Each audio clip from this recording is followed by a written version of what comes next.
The fifth complainant in the Frank Stronach sexual assault trial here in Toronto spent another day being cross-examined. The billionaire's lawyer continued to challenge the woman's credibility, suggesting she has a tendency to lie. We have to warn you that some of the details in this story are graphic.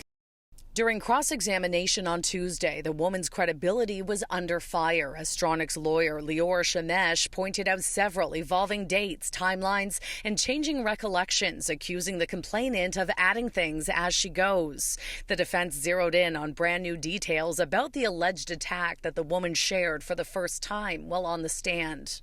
"You had a vaginal tear and were bleeding?" Shauna questioned. "You never told anybody about that before." "I remembered more detail about what happened to me," the complainant replied. She then went on to describe the injury, telling the court she was bleeding in the hotel bathroom and had to use tissues as a compress to make it stop, details that were never mentioned during her testimony. "Is that a new memory you just discovered?" Shauna accused. "I'm going to suggest you have a tendency to lie."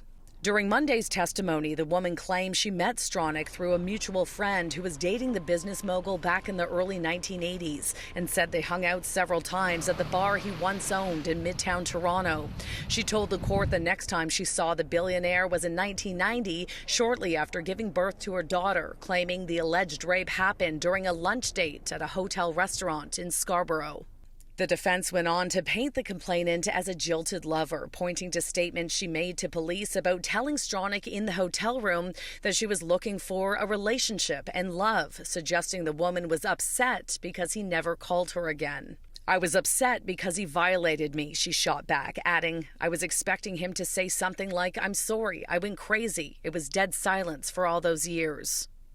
The cross-examination ended with Shauna accusing the complainant of lying once again, telling the court that as of Monday night, her adult son had never known anything about Stronach and that the alleged rape was news to him. This despite the woman claiming in statements to the Crown that she told all of her adult children about the assault a few weeks before trial began. Stronach, now 93 years old, is facing 12 charges involving 7 women and has denied all of the allegations against him. The complainant's legal history was also under the microscope. The court heard that she had been sued more than 20 times, and one of those allegations involved making false statements to police that briefly put a man behind bars. The trial will resume on Wednesday, and 2 more women are expected to testify. Outside the courthouse in downtown Toronto, Shauna Hunt, City News.